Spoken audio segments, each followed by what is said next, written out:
Jika Indonesia memasuki keadaan perang, ternyata cadangan makanan kita hanya cukup untuk 21 hari. Setelah itu, kita semua akan mati kelaparan. Hal ini sangat berbeda dengan Tiongkok. Meskipun memiliki penduduk sebanyak 1,4 miliar, cadangan pangan mereka dapat mencukupi kebutuhan hingga 2 tahun. Ya, ternyata terdapat ketimpangan yang sangat besar antara Tiongkok dan Indonesia dalam hal ketahanan pangan. Apabila seluruh dunia mengalami ketegangan besar dan semua negara harus mandiri dalam sumber daya alam serta pangan, maka Tiongkok dengan penduduk 1,4 miliar, mereka memiliki cadangan makanan sebesar 294 juta ton. Artinya Tiongkok mampu memberikan makan bagi seluruh penduduknya selama 2 tahun tanpa kelaparan. Sementara itu, Thailand dengan penduduk 70 juta jiwa memiliki cadangan pangan sekitar 3 juta ton. Dengan demikian, Thailand mampu bertahan dan memenuhi kebutuhan pangan rakyatnya secara mandiri selama 143 hari.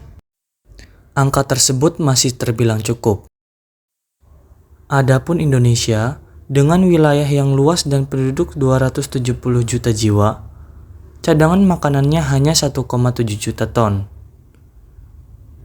Artinya dalam situasi perang, negara ini hanya mampu bertahan selama 21 hari atau 3 minggu saja. Itu pun jika tidak terjadi korupsi. Aku, Doni Hardiansah, yang ingin menjadi seorang wirausaha di bidang peternakan dan pertanian, yang akan menggunakan metode yang sama dengan metode yang digunakan oleh petani dan peternak Australia, yakni berternak dengan sistem umbaran. Sistem umbaran adalah cara berternak ayam dengan membiarkan ayam bebas berkeliaran di area terbuka. Dengan cara ini, ternak bisa bergerak lebih leluasa, mendapatkan sinar matahari langsung, dan mencari pakan alami seperti serangga atau rumput-rumputan. Hal ini membuat ternak jadi lebih sehat dan tidak mudah stres. Selain itu, biaya pakan juga bisa lebih hemat karena ternak mencari sebagian makannya sendiri. Hasilnya, olahan ternak yang dihasilkan pun lebih alami. Metode ini juga lebih ramah lingkungan karena minim limbah kandang. Jadi, beternak dengan sistem umbaran bukan hanya menyehatkan ternak, tapi juga menguntungkan peternak. Kami tidak berhenti hanya sampai pada hasil mentah. Beberapa hasil panen dari peternakan ini akan kami olah menjadi berbagai produk bernilai tambah. Dengan cara ini, kami tidak hanya menjual bahan mentah, tetapi juga memperpanjang umur simpan produk, meningkatkan nilai jual, dan membuat peluang pasar yang lebih luas. Kami juga menjaga kualitas setiap produk agar tetap alami, sehat, dan aman dikonsumsi, sesuai dengan prinsip peternakan berkelanjutan yang kami pegang. Selain beternak, kami juga mengelola 2 jenis kebun, hidroponik dan kebun konvensional. Untuk hidroponik, kami menanam sayuran daun seperti selada, pakcoy, kangkung, dan sebagainya. Tumbuh tanpa tanah, lebih cepat panen, bersih, dan bebas pestisida.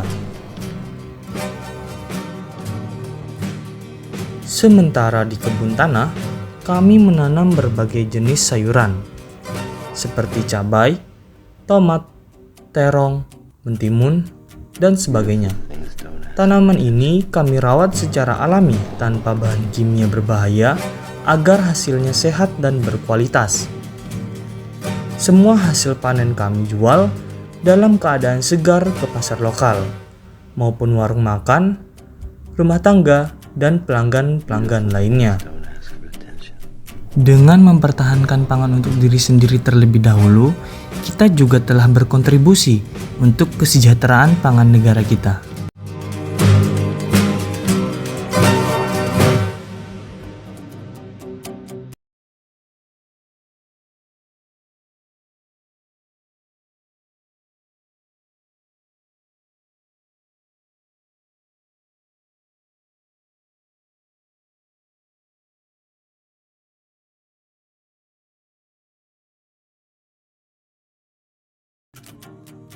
Beautiful things don't ask for attention.